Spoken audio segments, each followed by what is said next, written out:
A drugs trafficker helped investigators smash his own organised crime group by sending a photograph of his dog on the encrypted communications platform Encrypted.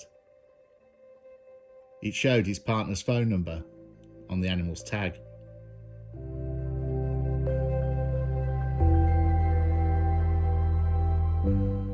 Danny Brown is 55 years old, operated on Encrypted under the handle Throw the Dice. He sent an image of his pet named Bob to co-conspirator Stefan Boldoff, who was 62 years old, as they worked on a plot to send 448 kilos of MDMA to Australia. National Crime Agency investigators zoomed in on the phone number and used it, among many other tactics, in a painstaking investigation to prove Brown was part of the conspiracy. The dog Bob was present when Brown was eventually arrested.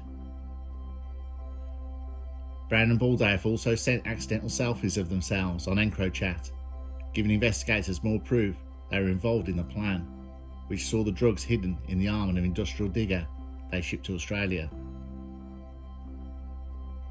The organised crime group members sent the 40-ton Doosan digger under the pretence of selling it. They organised an online auction to make the excavator's arrival in Australia look legitimate, but they rigged it by agreeing a pre-arranged bid with the intended recipients. The auction provided the organised crime group a nervous moment when other potential buyers registered their interest in the digger. Organised crime group member Leon Riley, who was 50 years old, messaged Brown on Encrypted.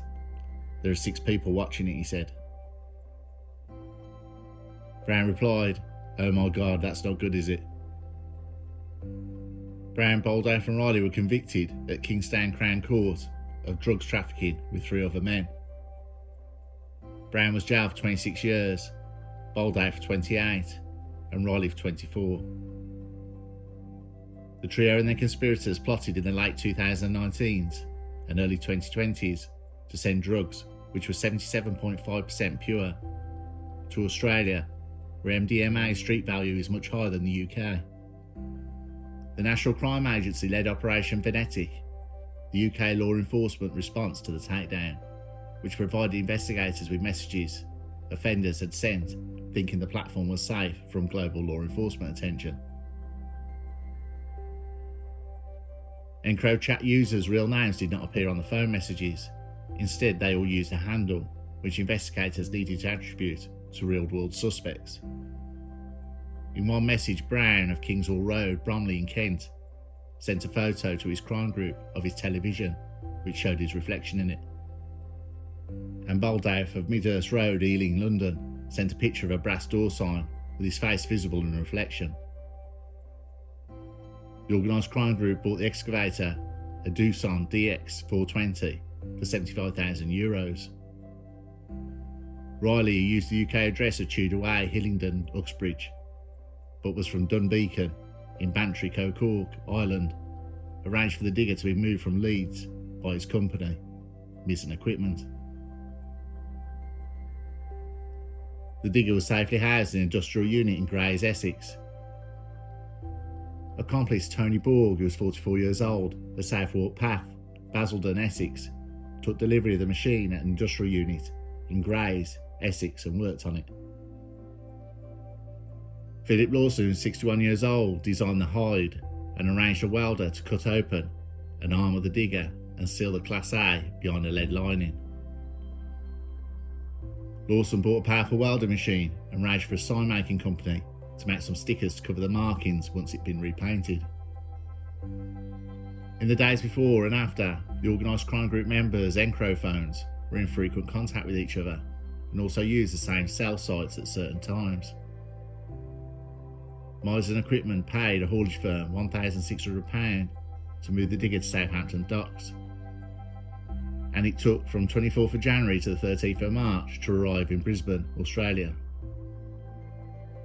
Australian Border Forces x-rayed the digger, removed the drugs, sealed the arm and installed a tracker and a listening device before letting it move on to its intended destination, an auction house in Sydney. The digger was moved to a small site and forwarded to the Australian organised crime group. A drawn diagram of exactly where the drugs were hidden and how the digger should be opened. On the 18th of May, 2 men from the Australian organised crime group spent 2 days trying to find the drugs before realising something was wrong. EncroChat messages show the 6 men launched their own investigation and held meetings to find out who had stolen the drugs. On the 15th of June 2020, Brown and Baldoff were arrested together in Putney, southwest London. Brown was in possession of his Encro phone. In Baldoff's car was an iPhone with messages on it, showing that he told people his Encro handle was Bold Move. After being charged, the offenders repeatedly tried to get the case kicked out of court, arguing the EncroChat evidence was inadmissible. They were convicted by a jury. Lawson was sentenced to 23 years, Murray to 24, and Borg to 15. Gordon Milak, 63 of Kingsway Court, Camberley, Surrey, and Piotr Malinsky, 39, of Dean Gardens, Mitcham, London, were cleared of involvement in the conspiracy. 2 men were charged with offences relating to the Australian conspiracy, following work between the National Crime Agency and Australian Federal Police. They were in the Australian judicial system.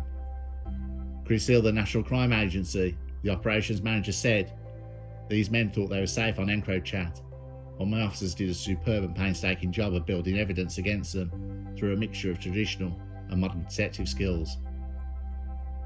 Brown and Baldoff's accidental selfies and the photo of Bob the dog were the cherry on the cake in proving who was operating those handles. But the organised crime group went to enormous lengths, even rigging an auction in a bid to transfer the drugs to Australian conspirators. The National Crime Agency works with partners at home and abroad to protect the public from the dangers of Class A drugs, which wreak so much misery on communities in the UK.